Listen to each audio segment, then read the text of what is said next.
Yeah. Um, another place is, of course, Ukraine. Um, there's something interesting about this prison swap. I don't know if you paid attention. Yeah. So there are on the numbers, so there are 15 supposedly Yeah. Russians, um, one Belarusian, they from Russia, from Mm, Belarus, going to the to US and Germany. And then mm, there are eight of them from US going and other European countries going to Russia.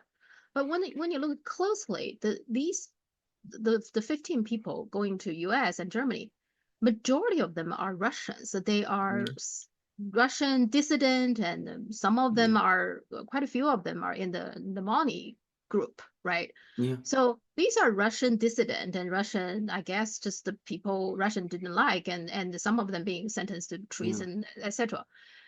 And then they are, and then from the US, they are Russians, they are going back to Russia. Yeah. So out of the 12, the 15, I think only two are really real US citizens. Yeah. In the meantime, they are actually continue to have more US citizens still staying in Russia. Among others, there's this guy, Mark Fogel, who's a teacher. He was sentenced to 14 years because of he had some canopies, which doesn't seem like a very Yeah. significant crime. But I guess Russia, just like China, anything related to drugs is a very sensitive thing. But the US government doesn't try to get him back to the US. Instead, it Mm, seems working hard to get those Russians out of mm, Russia. Isn't mm. that odd? Well, I'll tell you what I think, and I can't prove this, but I'll be very straightforward. I think all of these people are spies. I think every single one of them are spies of various kinds. I think this has been a complicated negotiation that has been carried out by the various intelligence agencies. So these were various American Russians who were receiving money from the US and who were doing various things on American instructions. Maybe they weren't exactly spies in the sense that perhaps they weren't going out there to actually obtain secrets.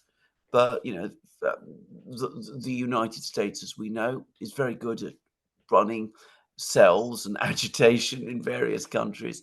So I think this is what all of these people were. They were basically people who were funded and operated by the various intelligence services. The Russians who returned to Russia, the Russians brought back, were clearly people who had worked for their intelligence and security Mm, services. mm, And I think that this is true of all of the others as well. I think that every one of them, and there's some big names there. I mean, people I've heard of, mm, but I suspect that they were all people who, one way or another, were on the payrolls of one of the many alphabet agencies in the United States, and that this is what this was all about, and this is what explains the mystery that you've been mentioning. Navalny, by the way, was supposed to be one of them, which, oh, okay. if my supposition is correct, um, um, you know, um, answers some important questions about him. Well, yeah, well then it makes sense. So other Americans who are still in Russia, because they're not spies. That's why they Exactly. have no Well, exactly. values. Exactly. They have They no have no value. value. So if somebody, goes to Russia, gets caught up in cannabis possession or dealing or something of that kind. If they got no connection to the US authorities, then the Americans will just wash their hands of it. Yeah. Yeah. Okay. It's good to know that your government don't care much about you. Okay. Um, and then also Ukraine, they host the oil delivery to Slovakia and Yeah. Hungary. Supposedly, the EU knew about this. So if that's true, the EU would just punish its. I mean, Hungary are in the EU, right? So EU are punishing its own people. I mean, Yeah. these are oil just going to Hungary for civilians, etc. Uh, what are they doing? What does that gain? What do they achieve by doing this? Well, if what the Hungarians are telling us is true, then it's even worse than you've said, because the Hungarians say that it wasn't the Ukrainians who decided to cut the oil off; it was the EU. The EU went to the Ukrainians and said, "Stop the oil supplies to Hungary and Slovakia." Now, bear in mind, Hungary and Slovakia were importing oil from Russia because the EU had itself given them an exemption. to Mm, import oil from Russia. mhm. And the EU gave them that exemption in return for Hungary and Slovakia lifting their threat to sanction, to veto EU Mhm. sanctions prohibiting the Okay. import into the EU of oil from Russia. So it suggests incredible bad faith. It suggests, on the one hand, the EU, um, um, as you absolutely rightly say, sanctioning its own countries. I mean, because that's what Yeah. it is effectively, acting to sanction and punish its own countries, and going back on its word to these countries. And it tells you an awful lot, I think, about the kind of institution that the EU has become. Yeah, but what's the EU's thinking? This is something I got very confused because I remember when I was in Sweden, they had a referendum about whether Sweden should join EU, and it was very controversial. It was I can slightly over 50% in the end, Mm, because lots of people I thought at the time I thought that was pretty straightforward. You get to access a bigger market, more mm, collaborations, so that's good. But lots of people very skeptical. Turns out they probably are right because you look at mm. what EU is doing now. If I were the one who run the EU project, I would want the people living in the EU countries, people, to be happy, right? I want Yeah. them to feel beneficiary that they live in EU. But what they're doing now is punishing Slovakia or Hungary. I mean, first of all, of course, that make these countries and the people very unhappy. But it also shows other countries like if you don't do things I want you to do, I can punish you. What kind of message are they sending? Well, it's a terrible message, but you're thinking again very much, if I forgive me saying so, like a Chinese person. But that is not the political culture in Europe. Never has been. In Europe, as I said before, in many of our programs, we are obsessed with power. Power is what the actual exercise. Well, not just power, but dominance. And the EU, which started as a very beneficial and, in my opinion, well conceived and proper economic project to bring the various parts of the European economy together, to facilitate trade, to facilitate movement of people between EU countries, to basically do things that would not only secure prosperity in Europe, but which would secure peace in Europe, has gradually morphed into a political project. And political projects in Europe are always about power and about control and about dominance. So if you are the European Commission, you're seeing Hungary and Slovakia, they're coming out quite openly criticizing and contradicting the policies of the EU centre. So the result is they must be punished and must be brought into line, even if doing so violates EU promises and EU regulations, which it almost certainly does, by the way. Yeah. And then also, Ukraine is attacking Yeah, Russian territory again. Okay, yeah, they didn't go very far, but they are doing that. yeah, That's to me is escalation there as well. yeah. That they also trying to get the NATO, the US get in. Is that what they're doing? Yes, that's exactly what they're doing. I mean, this is again the situation that we have because um, they're losing the war. I think everybody now can see that they're losing the war. They themselves have been trying to, we discussed it again in recent programs. They've been trying to set up a negotiating process to freeze the war. They spoke to China. They sent Kuleba to China. He met Wang Yi. I think it was in Guangdong, by the way. I thought it was in Beijing, but I think he actually met him in Guangdong. Um, I think Wang Yi found that Kuleba wasn't really prepared to talk in a particularly Mm, rational way about mm, how to end the war. But they want to end the war. But at the same time, they're not prepared to make any compromises. And so they start these military operations. And the narrative that is being spun in Kiev, and which they're apparently giving to the West, is that they're doing all of these things in order to strengthen their negotiating position in advance of talks with the Russians, which they expect is going to happen before the end of the year. When all that is actually going to do is it going to infuriate the Russians and make the Russians even more skeptical that Ukraine, under its present government, is a party with which there's any point in negotiating at all. So it's actually going to make negotiations more difficult. It's going to result in another front being opened at a time when Ukraine is losing on all of the others and when its army is um, short of every conceivable resource. But it's what the Ukrainians do.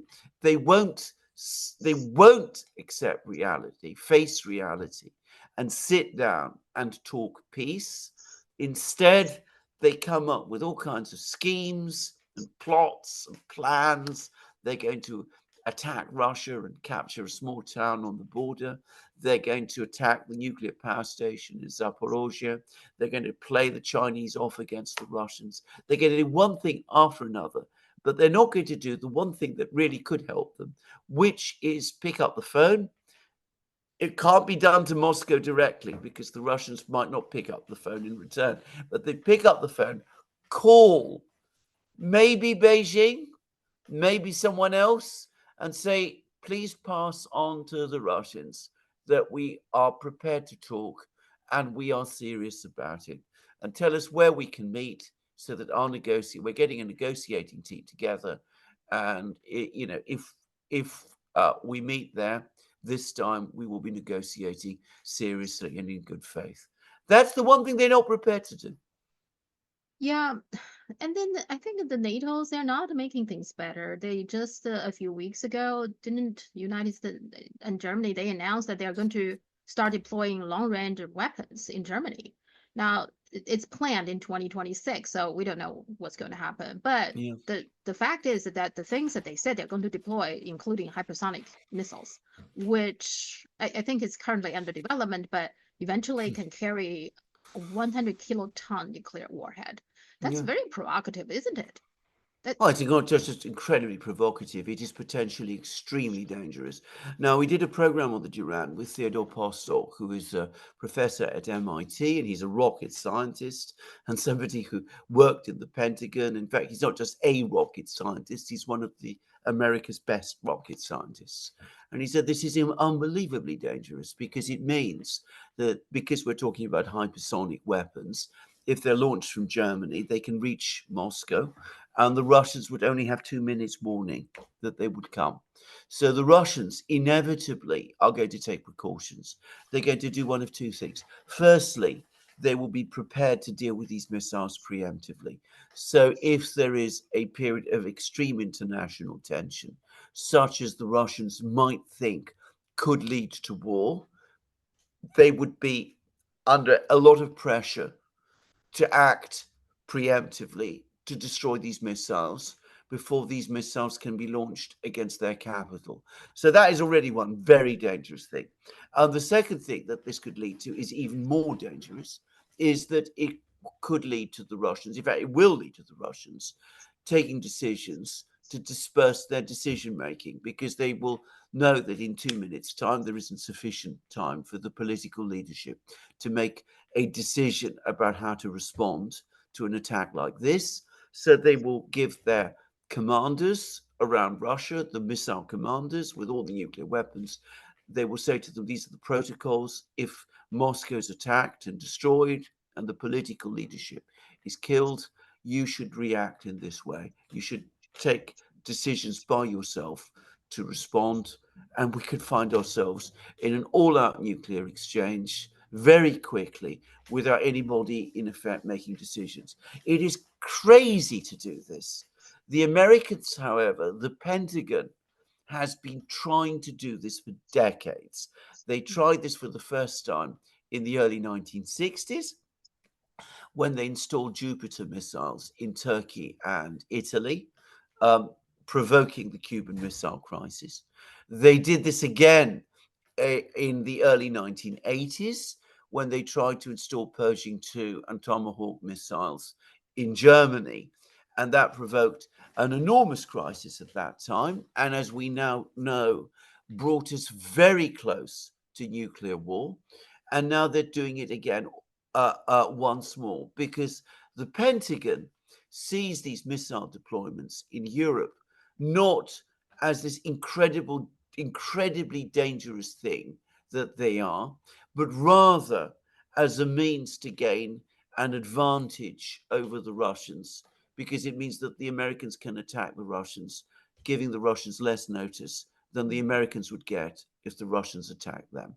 So it's madness, it's folly, it's incredibly bad, but it's, as I said, something that the Pentagon, it's a bad idea that the Pentagon will not give up. But how about Germany? Doesn't Germany understand how serious this is? They just never say no to America. I mean, The, you ask an excellent question because, of course, the Germany that I used to know absolutely did understand it. When the Americans decided to install Pershing and Tomahawk missiles in Germany in the 1980s, there were massive protests. Much of the German political class was strongly opposed, and the protests at that time were led by the Green Party. mhm. Now, the Green Party backs these missile deployments. And though when I was in Germany, I found that many people there were very unhappy about what was happening. The political system has become so unresponsive and so unwilling to listen to what ordinary Germans think that most Germans feel very fatalistic. And though they hate what's being done, they don't think that there's anything that can be done to prevent it. Yeah, and not only that, another thing that got lots of attention in China is that Germany just recently joined the so-called UN Command, which supposedly to uphold this armistice agreement between North and South Korea. Yeah. Um, and there's 18 countries, and now Germany just recently joined. Now, whenever the Western country talking about peace, this is Yeah. trying to keep peace in the Korean Peninsula. I immediately got suspicious. And of course, China paid attention to this, and there were lots of discussion. What are your take on that? Why is Well, Germany doing that? because it's Germany edging closer to the Pacific region. They're inserting themselves. The German political leadership are inserting Germany into the American Chinese confrontation. So they're taking one little step after another in order to psychologically prepare They, German opinion for this. Germany has no interest in what happens on the Korean border. I mean, look at where the Korean border is. Look where Germany is. Why would Germany? I mean, Germany has been perfectly happy not to be involved in it up to now, but now they have to be involved, and they have to be involved not because it's Korea. They're not really interested in Korea as such. Well, the Koreans do compete with them in cars. Mhm. I mean, but I mean, but because the Americans want them in the Pacific, they want all the Europeans in the Pacific. So that's why the Germans are there.